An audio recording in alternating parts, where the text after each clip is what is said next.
বুয়েট ছাত্র আবরার ফাহাদ হত্যা মামলায় হাইকোর্টের ২০ জনের মৃত্যুদণ্ড ও ৫ জনের যাবজ্জীবন কারাদণ্ড বহাল রেখেছে।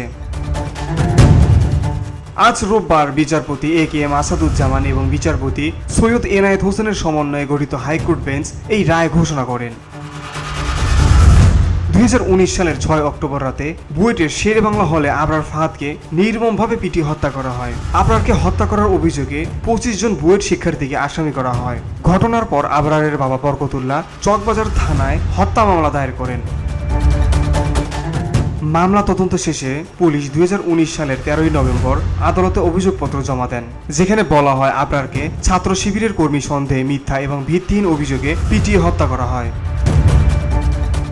২০২০ সালের ১৫ই সেপ্টেম্বর ঢাকা দ্রুত বিচার ট্রাইব্যুনাল আসামিদের বিরুদ্ধে অভিযোগ গঠন করে এবং ২০২১ সালের ৮ ডিসেম্বর আদালত ২০ জনকে মৃত্যুদণ্ড এবং আরও ৫ জনকে যাবজ্জীবন কারাদণ্ড দেয়। বসুন্ধরা, উত্তরা, বনশ্রী, কুড়িল ও বাড্ডা সহ রাজধানীর বিভিন্ন স্থানে অভিজাত ও অত্যাধুনিক মানের ফ্ল্যাট কেনার এক নির্ভরযোগ্য প্রতিষ্ঠান প্লেজেন্ট প্রপার্টিজ লিমিটেড। তাই আপনার স্বপ্নের আবাসনের জন্য আজই যোগাযোগ করুন।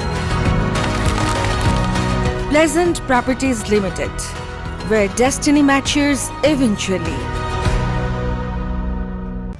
মামলার ডেথ রেফারেন্স ও আপিলের শুনানি শুরু হয় ২০২২ সালের ৬ জানুয়ারি। এ সময় ডেথ রেফারেন্স সহ অন্যান্য নথিপত্র হাইকোর্টে পাঠানো হয়। এই মামলায় ২০ জন মৃত্যুদণ্ডপ্রাপ্ত আসামির মধ্যে অন্যতম হলেন বুয়েট ছাত্রলীগের সাধারণ সম্পাদক মেহেদী হাসান রাসেল, সাংগঠনিক সম্পাদক Mehedi Hasan Robin. Beauty Bangla news desk.